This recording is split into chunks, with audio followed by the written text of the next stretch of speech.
hidden glory in creation, now revealing you are Christ. What a beautiful name it is. What a beautiful name it is. The name of Jesus Christ, my King. What a beautiful name it is. Nothing compares to this.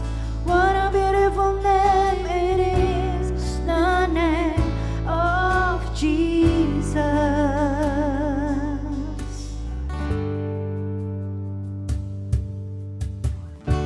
You didn't want heaven without us, so Jesus, you brought heaven down.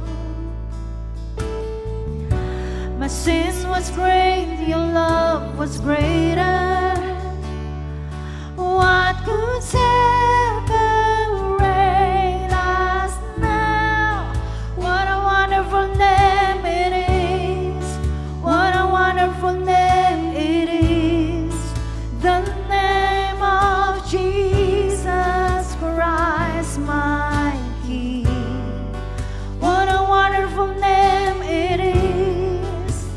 Nothing compares to this. What a wonderful name it is. The name of Jesus. What a wonderful name it is.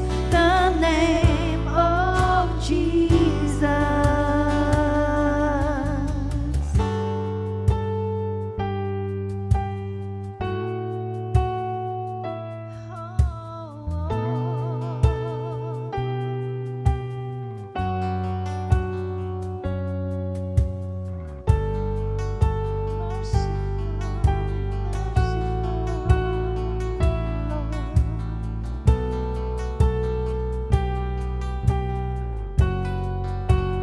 That could not hold you, the veils are before you. Your silent stumbles, some seas and rain. The heavens are roaring, the praise of your glory. For you are raised to life again. You have no rival, you have no equal. Now and forever, God, you reign. Yours is the kingdom, yours is the glory.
setia rencanamu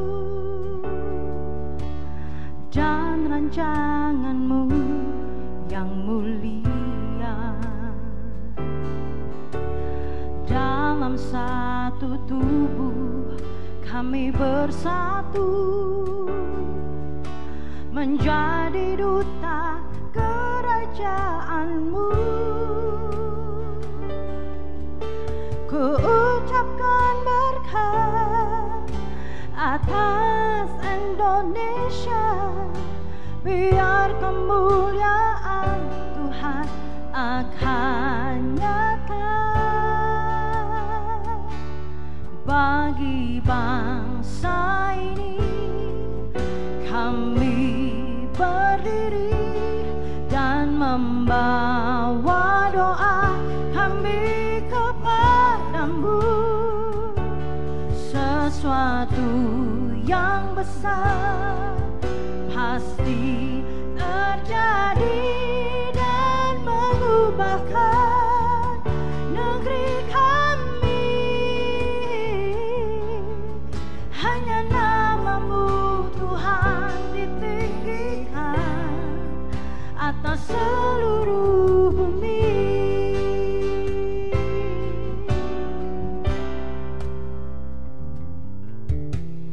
Kami rindu melihat Indonesia pulih dari semua problema, hidup dalam jalan kebenaran-Mu, pancarkan terang kemuliaan-Mu. Ku ucapkan berkat atas Indonesia, biar kemuliaan Tuhan akan nyata bagi bangsa ini. Kami berdiri dan membawa doa kami kepadamu. Sesuatu yang besar pasti terjadi dan mengubahkan negeri kami. Hanya namamu Tuhan ditinggikan atas seluruh bumi. Kami tahu hati-Mu ada di bangsa ini.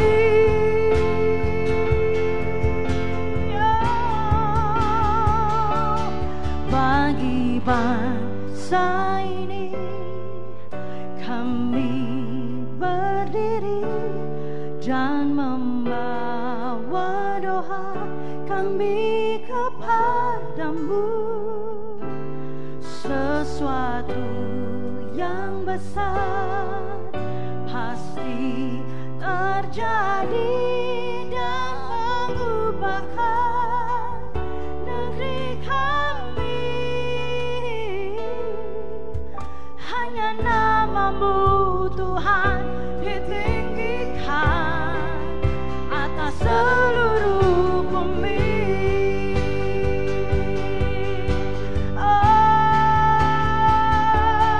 Bagi bangsa ini kami berdiri dan membawa doa kami kepadamu. Sesuatu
Tuhanlah kekuatan dan mazmurku,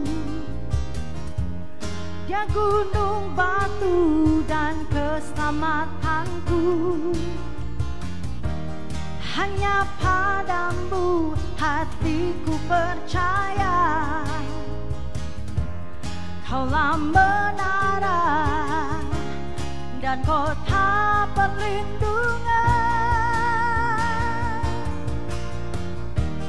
Ku mau selalu bersyukur, sebab cintamu padaku takkan pernah berubah. Hatiku percaya, walau bumi bergoncang, gunung-gunung beranjak, namun kasih setiamu tak pergi dariku.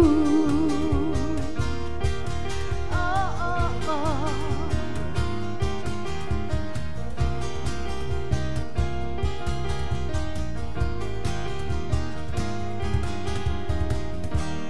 Tuhanlah kekuatan dan mazmurku,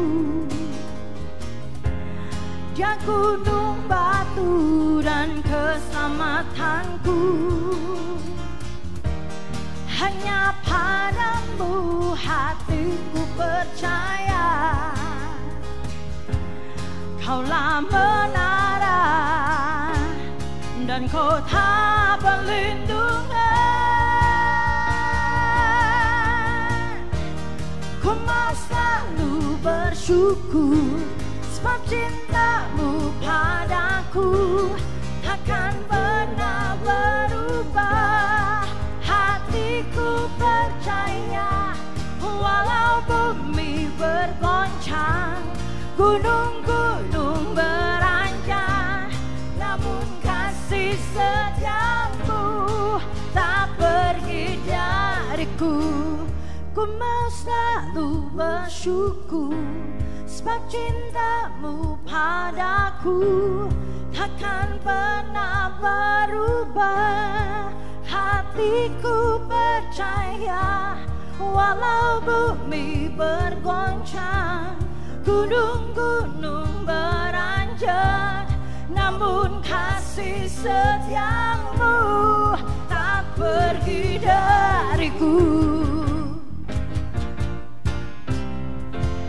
Ku mau selalu bersyukur, sebab cintamu padaku takkan pernah berubah.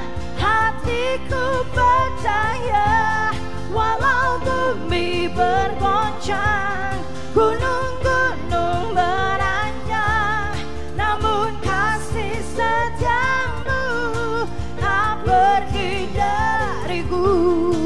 Kasih setiamu tak pergi dariku. Kasih setiamu tak pergi dariku.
Mari kita berdoa.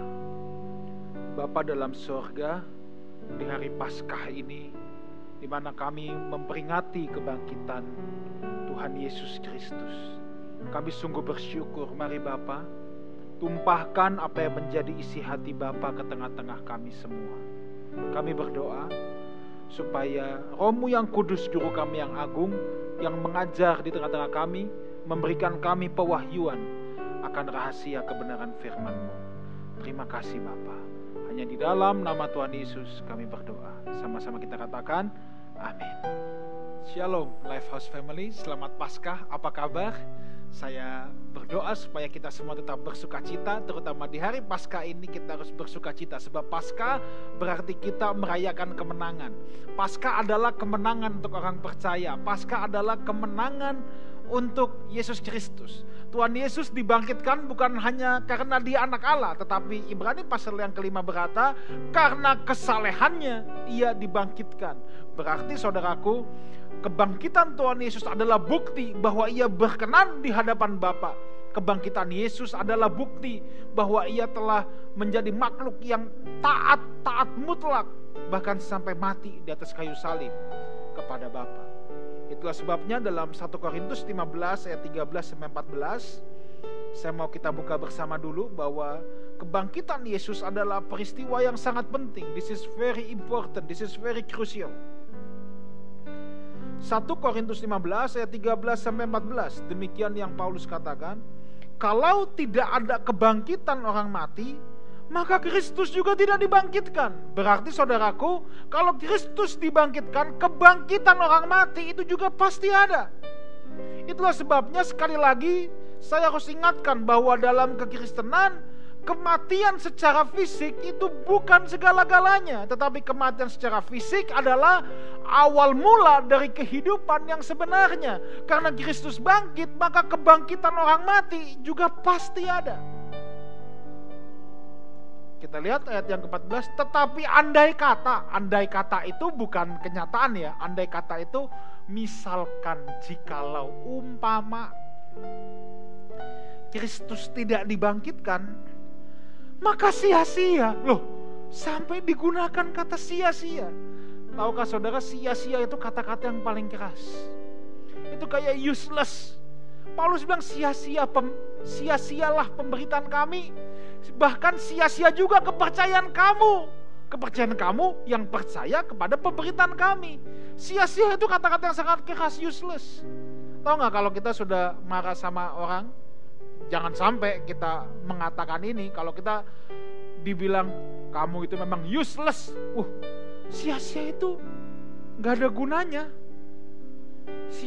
Sia-sia itu kata halus dari sampah yang gak ada gunanya lagi, tinggal dibuang doang, udah sia-sia. Paulus bilang kalau sampai gak ada kebangkitan, ini pemberitaan Injil sia-sia, kepercayaan kamu pun sia-sia.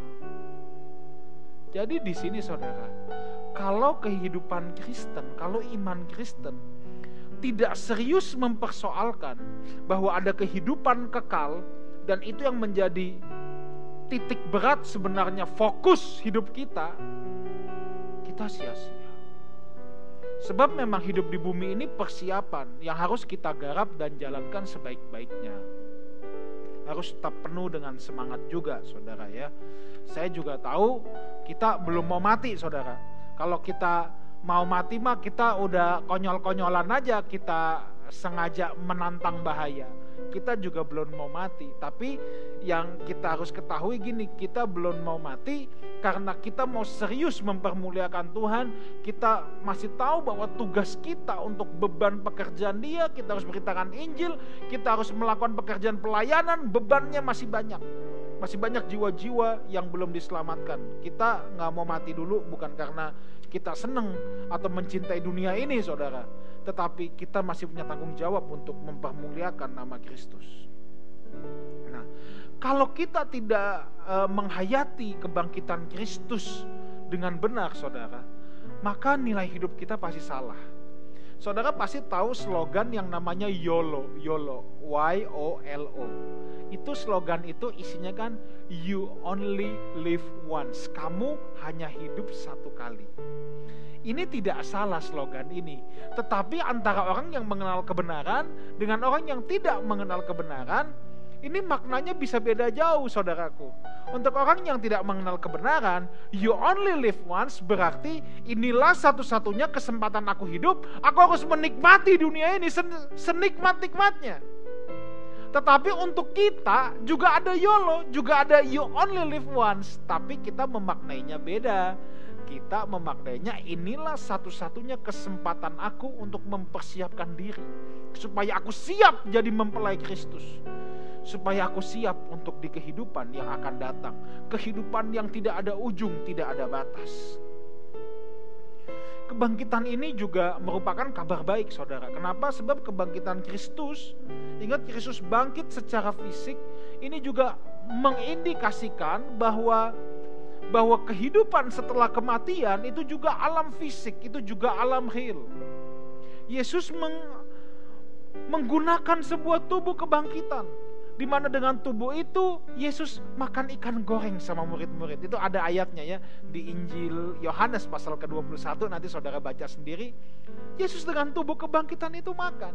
Nanti kita juga akan mengenakan tubuh kebangkitan.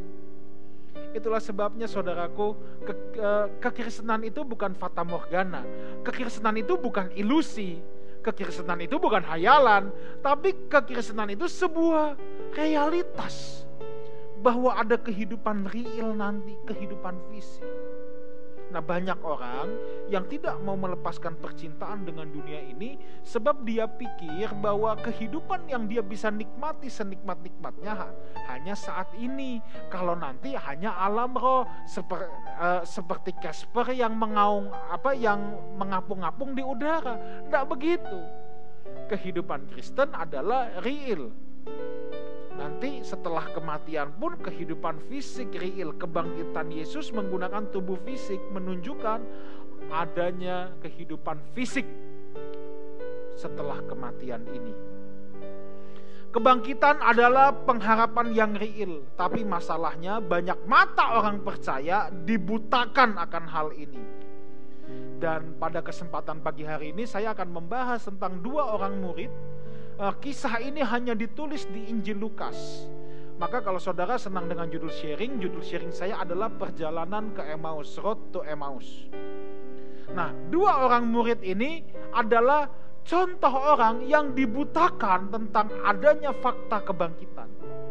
Saudara, kalau saya tanya apakah saudara percaya akan kebangkitan, pasti akan berkata, oh ya saya percaya. Tapi cara hidup kita belum tentu. Kita menunjukkan bahwa kita orang yang serius mempercayai dan kita orang yang serius menyadari atau menghidupi bahwa adanya fakta kebangkitan itu. Nah, perjalanan ke Emmaus. Kita buka Lukas 24. Kita akan mulai dulu. Kita akan menelusuri ayat Alkitab, saudara ya, pada kesempatan pagi hari ini. Kita akan lihat dulu ayat 13 dan 14. Lukas 24 ayat 13 dan 14. Jadi kisah ini hanya ada di Injil Lukas. Saudara tidak akan temukan di Injil-Injil yang lainnya.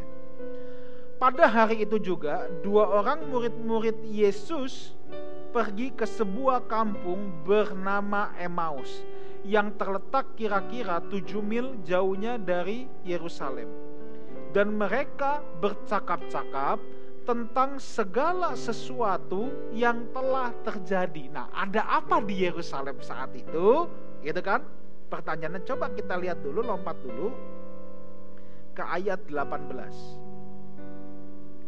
Seorang dari mereka namanya Kleopas. Jadi salah satu dari kedua murid ini namanya Kleopas. Berarti saudaraku, kedua murid ini bukan anggota ke-12 murid Tuhan Yesus. Sebab tidak ada yang namanya Kleopas di antara ke-12 rasul. Dan juga nanti kalau kita lihat di ayat di bawah, bahwa mereka kembali ke Yerusalem dan menjumpai ke-11 rasul lainnya. Jadi Tuhan Yesus itu kan punya 12 murid, lalu punya 70 murid. Nah, kemungkinan yang berjalan di Emmaus ini adalah ke-70 murid itu, anggota dari ke-70 murid. Tetapi tetap status mereka murid, bukan pengikut. Itu yang harus kita catat. Nah, apa yang terjadi di Yerusalem? Ayat 18. Seorang dari mereka namanya Kleopas menjawabnya, adakah engkau satu-satunya orang asing di Yerusalem yang tidak tahu apa yang terjadi di situ pada hari-hari belakangan ini? Ayatnya yang ke-19. Katanya kepada mereka, katanya Yesus ya, apa sih itu? Apakah itu? Jawab mereka, apa yang terjadi dengan Yesus orang Nazaret? Dia adalah seorang nabi yang berkuasa dalam pekerjaan dan perkataan di hadapan Allah dan di depan seluruh bangsa kami. Tetapi imam-imam kepala dan pemimpin-pemimpin kami telah menyerahkan dia untuk dihukum mati, dan mereka telah menyalibkannya. Pada saat itu saudara, ada sebuah kejadian yang lagi heboh, di mana dapat dipastikan semua orang pasti tahu. Dan kejadian itu cukup merupakan chaotic, sebab seorang yang cukup punya pengaruh, Yesus itu punya pengaruh sangat besar. Ingat ketika dia di hadapan Pilatus pun, itu bukan sedikit orang, tapi ada banyak orang yang berkumpul di sana, mungkin ratusan bahkan mungkin ribuan, berkumpul untuk meminta Yesus disalibkan. Persoalannya adalah di tengah-tengah kekacauan ini, Yesus sudah disalibkan, sekarang mayatnya hilang. Dan pengadilan-pengadilan agama memaksa untuk berkata murid-muridnya yang mencuri mayatnya, sebab mereka tidak percaya bahwa Yesus bangkit. Mereka bilang murid-muridnya yang mencuri mayatnya. Dan sejak saat itu saudara, kekristenan dalam aniaya yang sangat hebat. Kondisi di Yerusalem saat itu adalah kondisi yang chaos. Ada sebuah berita yang menggemparkan. Kalau hari-hari ini siapa sih yang gak tahu corona? Siapa sih yang gak tahu COVID-19? Semua pasti tahu. Kira-kira begitu saudara. Ada turbulence, ada sebuah kehebohan, ada sebuah keguncangan yang terjadi. Saudara ya, kekristenan mengalami aniaya hebat. Ayat 21. Padahal kami dulu mengharapkan bahwa dialah yang datang untuk membebaskan bangsa Israel. Tetapi sementara itu telah lewat 3 hari sejak semuanya itu terjadi. Bayangkan, ketika Yesus ada, mereka seperti ada di atas angin. Ingat saudara, saya ulangi cerita ini sedikit saja, saya gak punya banyak waktu untuk menjelaskan dengan detail. Murid-murid ketika mengikut Tuhan Yesus, mulai ada desas-desus bahwa jangan-jangan dia Mesias. Nah saudara, persoalannya konsep Mesias mereka adalah saat itu Israel sedang dijajah oleh penduduk bangsa Romawi, jadi penduduk Yahudi sedang dijajah oleh bangsa Romawi. Dan kalau benar Yesus Mesias, sebab yang dia nantikan adalah seorang Mesias politik yang akan membebaskan mereka dari penjajahan Romawi. Jadi mereka sedang di atas angin ini. Ketika Yesus hidup, mereka ada di atas angin. Desas-desus mulai bilang, ini Mesias. Jadi kalau dia Mesias, yes, aku jadi pejabat. Kan kira-kira gitu.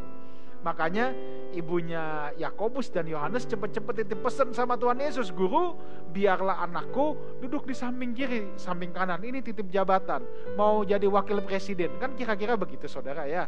Memang sifat mama-mama dari dulu tuh begitu. Mama-mama itu cuma ingat anaknya doang. Kalau anterin anaknya hari pertama sekolah, pasti dia pesenin, Bu, tolong perhatiin anak saya ya Bu ya. Seakan-akan dia mau bilang anak yang lain gak usah diperhatiin, anak gua aja. Kan gitu. Mereka sedang ada di atas angin, tapi tiba-tiba Yesus disalibkan. Waktu Yesus mati, semua lemes, semua tergoncang saudaraku. Dari di atas angin jadi underdog, dari superior menjadi inferior. Sebenarnya ini apa yang sedang terjadi di bangsa kita. Kita lagi santai-santai, nyaman-nyaman, tiba-tiba ada guncangan yang membuat kita semua tiba-tiba seperti inferior, seperti underdog. Berat menghadapi ini semua. Ayat 15. Ketika mereka sedang bercakap-cakap dan bertukar pikiran, datanglah Yesus sendiri mendekati mereka, lalu berjalan bersama-sama dengan mereka.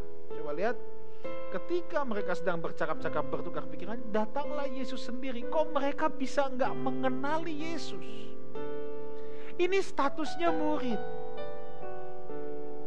Kalau saudara kenal intens dengan seseorang, sangat dekat, tiba-tiba dia tidak mengenali saudara aja, mungkin saudara bisa tersinggung loh. Oke lah kalau nggak ketemu 10-20 tahun. Ya ini baru sebentar. Tapi mereka tidak mengenali. Rupanya saudara, guncangan yang ada saat itu, perasaan mereka yang sedang chaotic, yang tadi saya bilang dari superior tiba-tiba jadi inferior, dari di atas angin, oke calon pejabat nih, oke gue bakal dapat jabatan nih, tiba-tiba ya ditinggal. Itu telah membuat mereka tidak bisa mengenali Tuhan Yesus. Coba lihat ayat yang ke-16 dulu. Kita lihat dulu ayat 16. Tetapi ada sesuatu yang menghalangi mata mereka sehingga mereka tidak dapat mengenal Dia. Apa yang menghalangi, saudara? Yesus sendiri loh. Padahal ini topik pembicaraannya kan Yesus. Yesus sendiri ada di situ sama-sama mereka, dan Dia adalah topik pembicaranya sampai tidak dikenali lagi. Kenapa? Fokus mereka adalah dengan apa yang terjadi di Yerusalem. Fokus mereka pada turbulensnya, fokus mereka pada chaoticnya. Sehingga mereka sudah tidak bisa lagi mengenali pribadi Yesus sendiri. Ibrani 12 ayat yang ke-26. Waktu itu suaranya menggoncangkan bumi, tetapi Ia memberikan janji, satu kali lagi aku akan menggoncangkan bukan hanya bumi saja, melainkan langit juga. Setiap goncangan yang ada pasti itu disebabkan oleh suara Tuhan. Alkitab berkata kalau Tuhan berfirman, bumi goncang, langit pun goncang. Nah, persoalannya adalah banyak orang fokus pada goncangannya sehingga dia tidak bisa mendengar apa yang menjadi suaranya. Murid-murid tidak bisa mengenali pribadi Yesus sebab mereka fokus pada kondisi turbulensnya. Mereka fokus pada kondisi chaoticnya. Seharusnya tidak. Harusnya mereka tetap fokus pada pribadi Yesusnya. Jadi di saat-saat goncangan seperti sekarang ini, saya mengerti sosial media terus berita COVID-19 terus menerus, bahkan itu hanya membuat saudara tambah panik. Bukannya kita nggak boleh baca berita, saudara. Tapi satu hal ini, jangan sampai kita kehilangan fokus kita. Jangan sampai kita tidak mengenali apa yang menjadi suaranya. Sebab perhatian kita sedang dialihkan pada guncangannya. Nah, Alkitab bilang saudara, mereka tidak bisa. Kenapa? Mengenali, karena kekacauan itu sudah mendominasi pikiran, hati, dan perasaan mereka. Nah, ini susah saudara. Ini susah. Sebab jiwa mereka hanya dikuasai oleh kekacauan. Memang kondisi saat itu ibarat pesawat itu sedang turbulens hebat. Tapi ingat prinsip inside out yang saya pernah bagikan, bahwa kekuatan kita seharusnya adanya di dalam. Kalau kekuatan kita di dalam, apapun yang terjadi di luar tidak akan mempengaruhi apa yang ada di dalam. Goncangan itu pasti di luar, tidak mungkin di dalam. Kalau goncangan itu terjadi sampai dalamnya ikut goncang, itu berarti dalamnya tidak kuat. Berarti dia tidak inside out, tapi dia outside in, bukan inside out. Nah, saya harap Lifehouse Jakarta menjadi jemaat-jemaat yang punya kekuatan di dalam. Memang kalau kita lagi tenang, nyaman, orang seringkali tidak mengenali suara Tuhan karena matanya dibutakan oleh ilah-ilah zaman ini. Tapi kalau lagi chaos begini, orang juga bisa gak mengenali suara Tuhan. Fokusnya dialihkan sama kekacauan yang terjadi. Lihat, jadi saudara bisa lihat game plan-nya iblis. Game plan-nya iblis itu cuma satu, bahwa dia tidak mau kita mendengar suaranya Tuhan. Dia tidak mau bahwa kita bisa memahami suaranya Tuhan. Lagi nyaman, kita bisa dibuat terbuai sampai kita lupa suara Tuhan. Kita dibuai oleh kenyamanan. Kita dibutakan oleh ilah-ilah zaman ini kalau kata Alkitab. Ya banyak orang percaya yang seperti itu. Tapi kalau dalam posisi gini juga orang bisa dibutakan juga. Dibutakannya oleh keguncangannya itu sendiri. Jadi iblis ini memang lihai. Dalam keadaan nyaman, dalam keadaan krisis, dia tetap bisa bermodus operandi untuk mengacaukan orang-orang percaya. Ayat 17.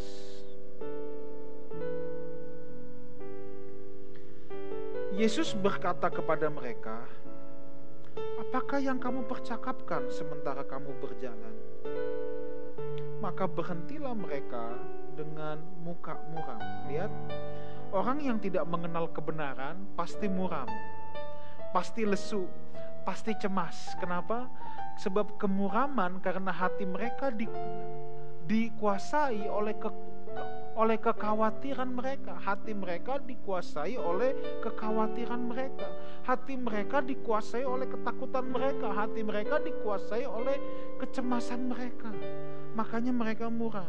Nah saudaraku, di tengah-tengah situasi yang seperti ini, saya harap Lifehouse Jakarta tidak menjadi muram. Harus tetap bersemangat, harus tetap bersuka cita. Jangan biarkan krisis ini, kegoncangan ini mengendalikan hati kita, menguasai hati kita. Oke? Jangan sampai kita dicengkram ketakutan. Jangan sampai ketakutan yang merasuki hidup kita. Jangan. Tadi 18, 19, 20 kita udah baca. Ayat 21 saya baca ulang. Padahal kami dulu mengharapkan bahwa Dialah yang datang untuk membebaskan bangsa Israel. Tetapi sementara itu lewat 3 hari sejak semuanya itu terjadi, tetapi beberapa perempuan dari kalangan kami telah mengejutkan kami. Pagi-pagi buta mereka telah pergi ke kubur dan tidak menemukan mayatnya. Lalu mereka datang dengan berita bahwa telah kelihatan kepada mereka malaikat-malaikat yang mengatakan bahwa ia hidup.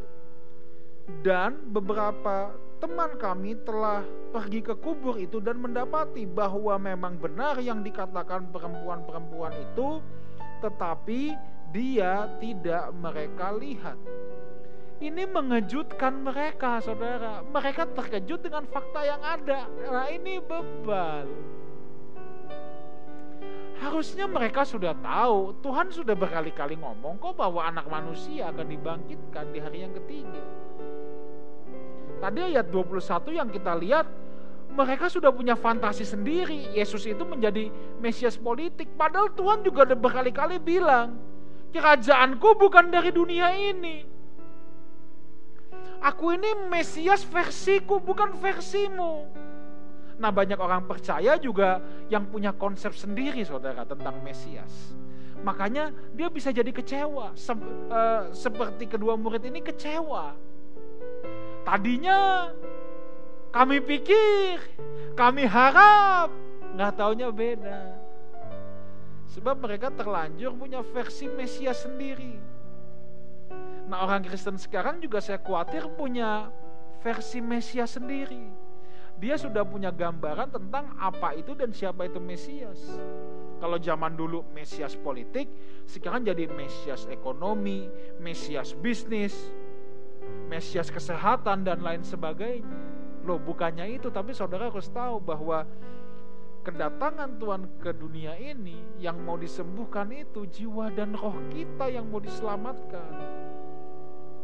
Kalau jiwa dan roh kita diselamatkan dan disembuhkan, otomatis keluarga kita juga akan dipulihkan, juga akan disembuhkan oleh Tuhan. Fokusnya jangan dibalik. Ada sebab dan akibat. Concern kita kepada sebab. Maka yang kita cari itu pribadi Kristus, bukan mangkoknya. Beli rumah gratis payung, beli mobil gratis gelas. Yang dicari jangan gelas sama payung, bukan bonusannya. Ada loh orang tuh yang belanja sampai kebutuhan yang tidak penting, sebab yang dia cari sebenarnya bonusnya. Loh kok beli mobil karena mau dapat gelasnya? Jangan gitu saudara. Kita tidak boleh seperti itu. Coba lihat ayat ke-25 dulu, kita lihat dulu. Ayat 25 dan 26. Lalu ia berkata kepada mereka, "Hai kamu orang bodoh, betapa lambannya hatimu, sehingga kamu tidak percaya segala sesuatu yang telah dikatakan para nabi. Bukankah Mesias harus menderita semuanya itu untuk masuk ke dalam kemuliaannya?" Yesus gemes. Tuhan bilang, apa tadi di ayat yang ke-25? Hai kamu orang bodoh, anetoi dari kata anetos, tidak berpengertian. Mereka dihardik. Hai kamu orang bodoh, wah kok kasar? Ya begitulah Yesus, memang kadang-kadang kasar juga saudara ya. Tapi dengar baik ini, kebodohan harus dihardik. Kenapa? Sebab banyak orang tidak sadar bahwa dirinya sedang dalam kebodohan. Makanya kebodohan itu harus dihardik. Ini bukan soal IQ-nya rendah saudaraku. Ini bukan soal tingkat intelijensi yang kurang, enggak. Tapi ini masalah tidak mengerti. Maka Tuhan bilang, bukankah, ayat ke-26 tadi, bukankah Mesias harus menderita semuanya itu untuk masuk ke dalam kemuliaannya? Bukankah ini sudah dikatakan sama para nabi? Kok kamu masih bebel, kok masih gak ngerti? Tuh, dengar baik ini. Kebodohan itu bukan orangnya sebenarnya, tapi kebodohan adalah tindakannya. Saya ingat sama satu film, Forrest Gump. Kalau saudara pernah nonton film itu, dapat beberapa penghargaan. Ada satu adegan yang sangat bagus. Film itu diperankan oleh Tom Hanks. Tom Hanks diceritakan punya cacat kaki dan kemampuan intelektualnya agak kurang memang. Dan dia selalu dikatain bodoh sama teman-temannya, stupid. Tapi mamanya yang selalu memberikan dia semangat, dan mamanya bilang sama dia gini, "Stupid is what the stupid does." Saya sangat tercengang dengan kalimat itu. Stupid is what the stupid does. Kebodohan adalah apa yang orang bodoh lakukan. Ini bukan soal orangnya, tapi soal apa yang dilakukannya. Jadi gini, sekalipun orang punya IQ tinggi, tetap dia bisa berbuat kebodohan. Nah dalam kisah ini statusnya murid loh, bukan orang biasa, statusnya murid. Murid pun bisa melakukan kebodohan. Kebodohan itu bukan orangnya. Jadi saudara jangan ada yang kecil hati bilang, "Aduh Pak, dulu saya sekolah suka nggak naik kelas, saya mah orang bodoh." Nah, tidak ada yang bodoh. Stupid is what the stupid does. Kalau menurut Alkitab, orang yang bodoh adalah orang yang mendengar firman tapi tidak melakukannya. Itu Injil Matius tulis gitu. Itu orang bodoh. Jadi selama kita mau mendengarkan firman dan kita melakukan apa yang kita dengarkan, even though it's simple, biarpun ini hal yang simple, maka kita bukan orang bodoh. Maka saudara bisa dianggap bijaksana. Nah, kan memang Alkitab yang kasih ukurannya itu bijaksana dan bodoh. Bijaksana dan bodoh itu bukan soal berapa IQ saudara, tapi siapa yang mau mendengarkan firman dan melakukannya. Kalau cuma mendengarkan tapi tidak mau melakukan, kata Alkitab itu bodoh. Orang bijaksana adalah mendengarkan dan mau melakukan. Nah, kenapa orang terjebak dalam kebodohan seperti ini? Sebab dia tidak melakukan apa yang dia dengarkan. Tuhan sudah kasih tahu berkali-kali, dianggap angin lalu. Sampai Tuhan bilang, bukankah para nabi juga udah ngomong? Mereka terpenjara oleh konsep mereka sendiri bahwa Mesias itu harus Mesias politik. Banyak orang Kristen tidak bisa mengenali Tuhan karena dipenjara sama konsepnya sendiri. Sampai dia menciptakan Tuhan versinya sendiri. Dia menciptakan Tuhan dalam imajinasinya dia sendiri. Lalu mereka juga terjebak dalam kebodohan karena fokus mereka sudah dialihkan pada kekacauan yang ada. Nah itu jadi bodoh. Maka itu sebabnya saya katakan situasi di luar sana boleh tergoncang, tapi kita harus bangun apa yang ada di dalam kita supaya kita tidak menjadi bodoh. Kebodohan itu harus dihardik. Nah, yang menutup mata mereka adalah yang tadi itu. 1, turbulence, goncangan. 2, konsep mereka sendiri yang menutup mata mereka. Ayat 27 sekarang.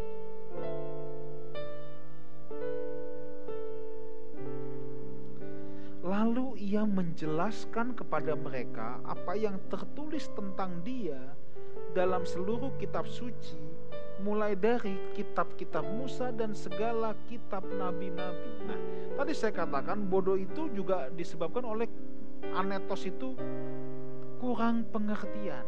Maka harus dijelaskan lagi. Makanya saudara, jangan pernah bosan dengar khotbah, jangan pernah bosan dengar pengajaran. Sebab itu yang akan terus menjelaskan, terus mengingatkan kita supaya kita tidak jadi bodoh. Murid-murid bukannya nggak pernah dengar. Tapi kadang-kala karena guncangan yang ada di luar, dia bisa lupa apa yang dia dengar. Maka Tuhan ingatkan lagi. Untuk keluar dari kebodohan, makanya ayat ke-27 tadi, yang pertama adalah harus diberi pengertian. Yesus menjelaskan kepada mereka apa yang tertulis sampai mereka ngerti, baru mereka bisa keluar dari kebodohan itu. Mereka, ayat yang ke-28, mereka mendekati kampung yang mereka tuju, lalu ia berbuat seolah-olah hendak meneruskan perjalanannya. Tetapi mereka sangat mendesaknya, katanya, tinggallah bersama-sama dengan kami sebab hari menjelang malam dan matahari hampir terbenam. Lalu masuklah ia untuk tinggal bersama-sama dengan mereka. Ayat 30, lihat.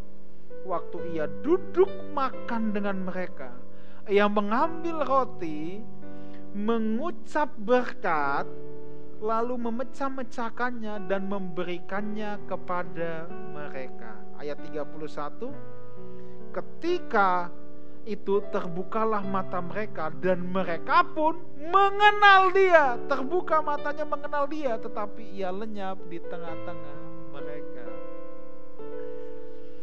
Ada 2 hal kalau kita mau keluar dari kebodohan.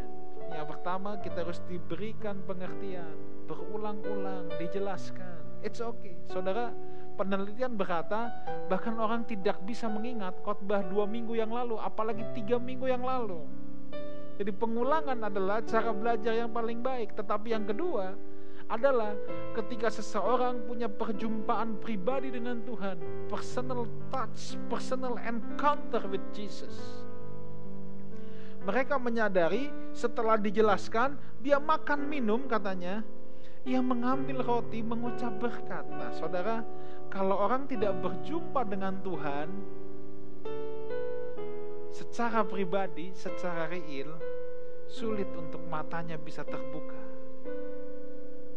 Sulit untuk selaput yang ada di matanya bisa terbuka untuk menyadari kehadiran Tuhan dalam hidupnya. Makanya kita harus sediakan waktu kita untuk datang duduk berlutut di kaki Tuhan. Kita perlu itu.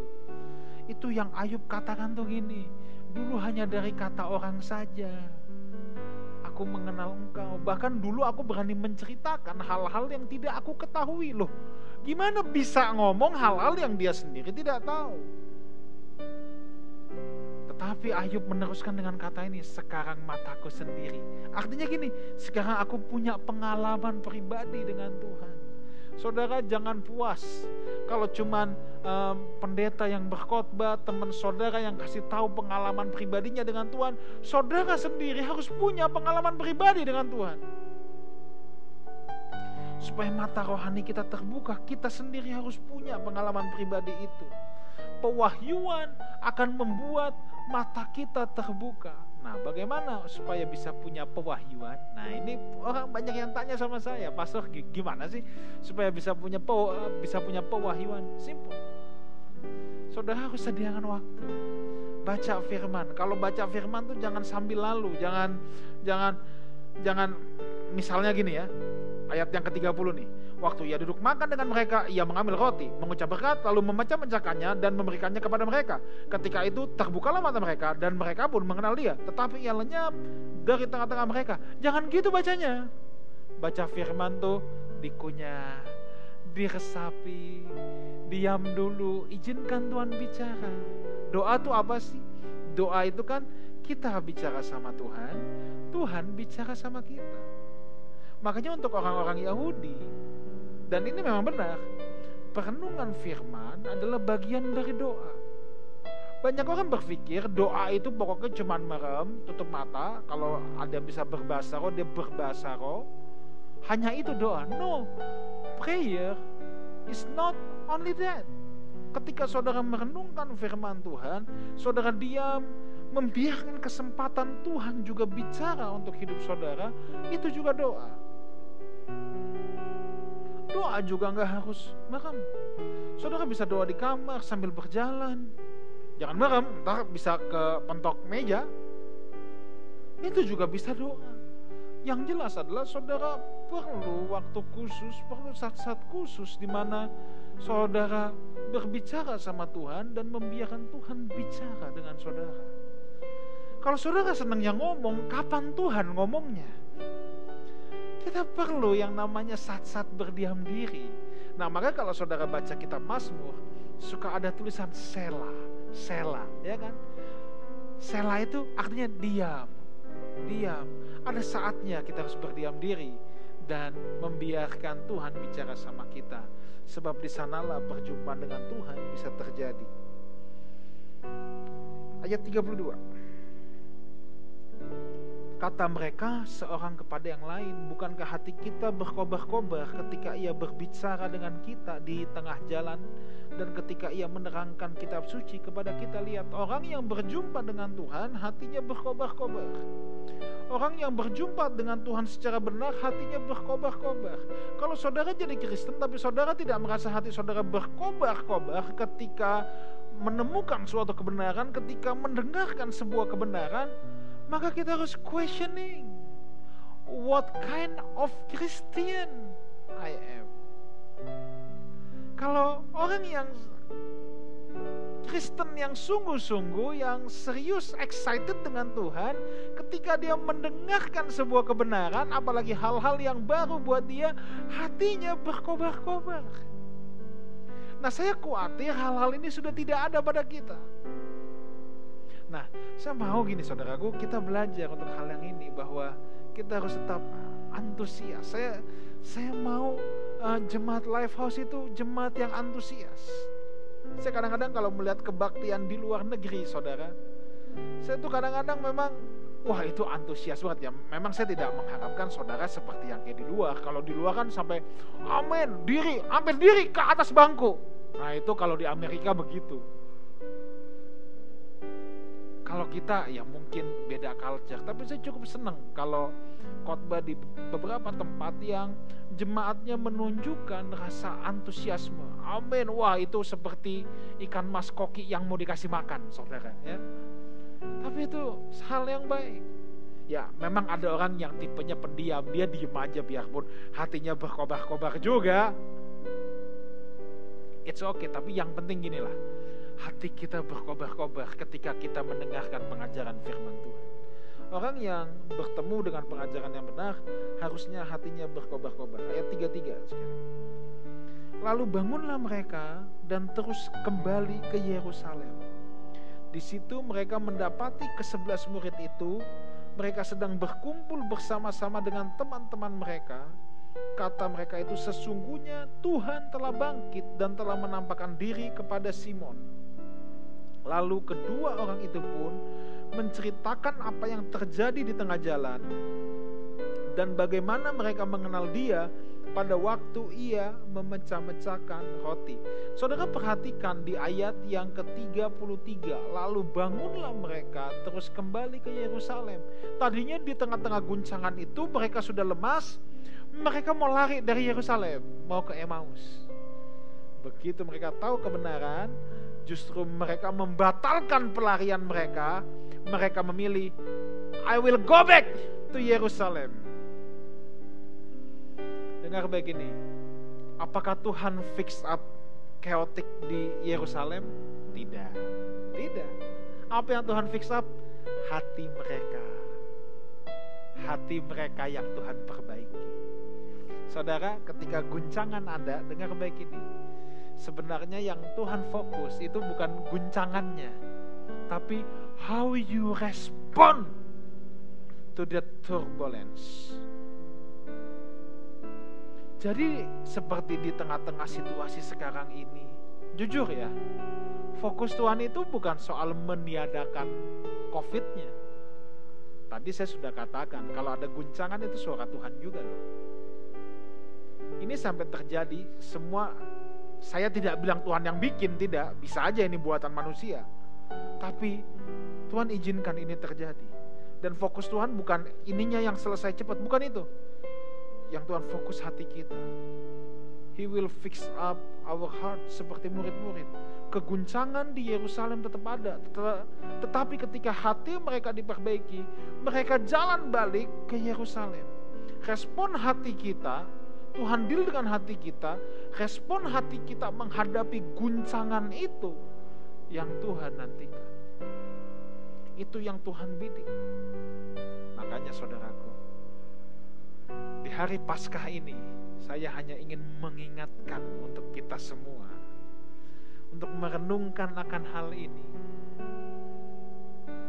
Apakah mata kita masih tertutup? Apakah mata kita dibutakan oleh ilah-ilah zaman ini?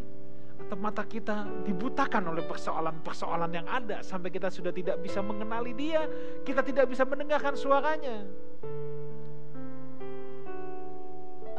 Sediakan waktu, belajar kebenaran firman, siapkan waktu duduk diam di kaki Tuhan, izinkan Tuhan bicara untuk kita juga. Dan saya percaya ini semua akan berlalu. Selalu ada pelangi di balik awan yang gelap.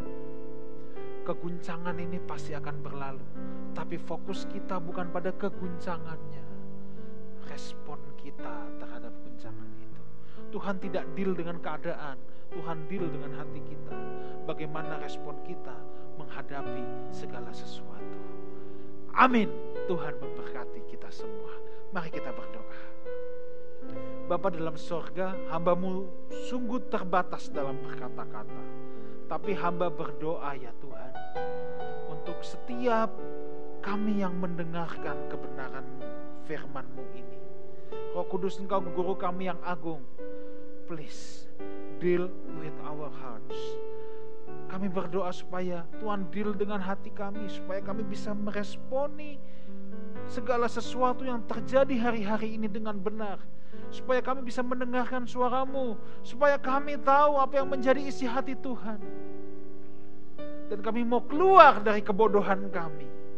Terima kasih Bapa, terima kasih. Sekarang angkatlah kedua belah tangan-Mu, kiranya Tuhan memberkati saudara, Tuhan melindungi saudara, Tuhan menjagai saudara, Tuhan menyinari saudara dengan wajah-Nya yang penuh dengan kemuliaan.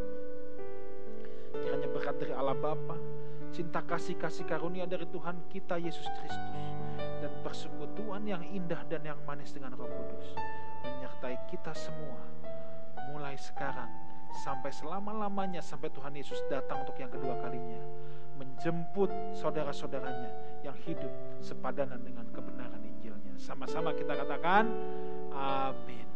Tuhan menyertai kita semua. Tetap semangat, stay healthy, stay focus on God.